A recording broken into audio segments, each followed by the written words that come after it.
अब पछताए होत क्या जब चिड़िया चुग गई खेत। दोस्तों, कहानियों की पोटली में आपका स्वागत है।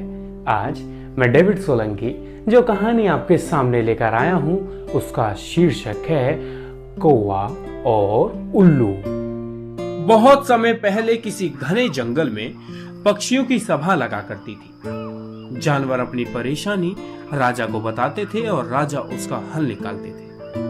लेकिन एक जंगल ऐसा भी था जिसका राजा गरुड़ सिर्फ भगवान विष्णु की भक्ति में लीन रहता था। इससे परेशान होकर हंस, तोता, कोयल व कबूतर जैसे तमाम पक्षियों ने एक आम सभा बुलाई। सभा में सभी पक्षियों ने एक स्वर में कहा, हमारे राजा गरुड़ हमारी ओर ध्यान ही नहीं देते। तभी मोर ने कहा, हमें अपनी परेशानियों को लेकर विष्णु लोक जाना पड़ता है। सभी जानवरों को बहुत परेशानी होती है, उनकी दुर्गति हो रही है, लेकिन हमारे राजा को कोई फर्क ही नहीं पड़ता। उसी वक्त हुदहुद चिड़िया ने एक नया राजा बनाने का प्रस्ताव रखा। इस तरह घंटों चली सभा में परेशान पक्षियों ने सहमति से एक नया राजा चुनने का फैसला लिया।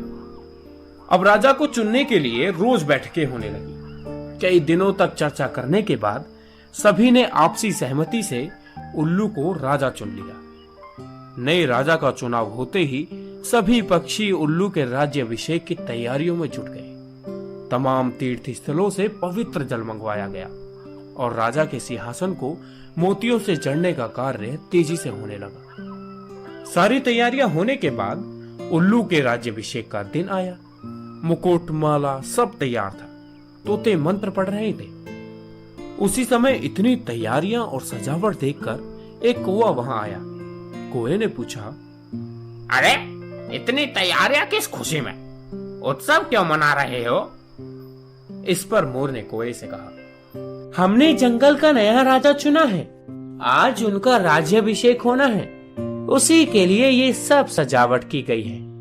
इतना सुनते ही काला कौवा गुस्से से लाल हो गया। ये फैसला लेते समय मुझे क्यों नहीं बुलाया गया? मैं भी तो एक पक्षी हूँ। इस बात का जवाब तुरंत मोर ने देते हुए कहा, ये फैसला जंगली पक्षियों की सभा में लिया गया था। अब तुम तो बहुत दूर इंसानों के शहर और गांव में जाकर बस गए हो, तो तुम्हें नहीं बुलाया गया। गुस्से में काले कौवे ने पूछा, किसे तुमने राजा चुना? तो मोर ने बताया, उल्लू को। ये सुनते ही कौवा और गुस्सा हो गया। वो अपना सिर जोर जोर से पीटकर कां कां करने लगा। मोर ने पूछा, अरे क्या हुआ तुम्हें?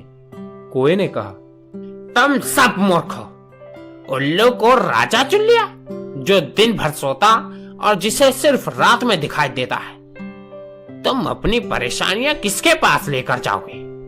इतने सुंदर और बुद्धिमान पक्षियों के होते हुए भी आलसी और कायर उल्लू को अपना राजा चुनने पर तुम्हें शर्म नहीं आई?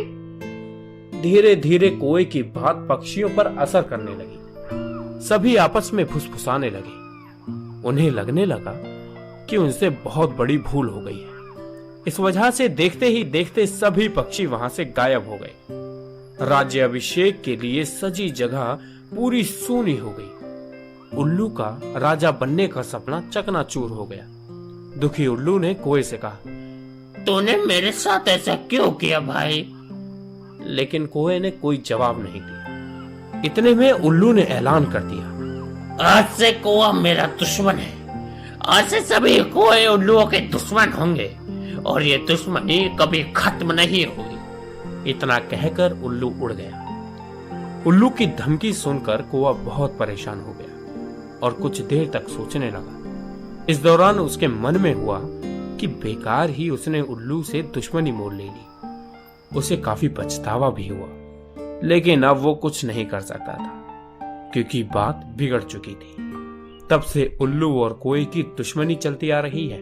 इसीलिए मौका मिलते ही उल्लू कौवे को मार देता है और कौवा उल्लुओं को। दोस्तों, इस कहानी से हमें ये शिक्षा मिलती है कि हमें दूसरों के काम में कभी भी टांग नहीं अड़ानी चाहिए, नहीं तो उसका परिणाम बहुत बुरा हो सकता है। दोस्तों, अगर ये कहानी आपको पसंद आई हो तो प्लीज इसे शेयर करें, लाइक करें, कमेंट करें और अगर आपने हमारे चैनल को सब्सक्राइब नहीं किया है तो प्लीज़ सब्सक्राइब कर दें और साथ ही साथ बेल आइकन दबा दें।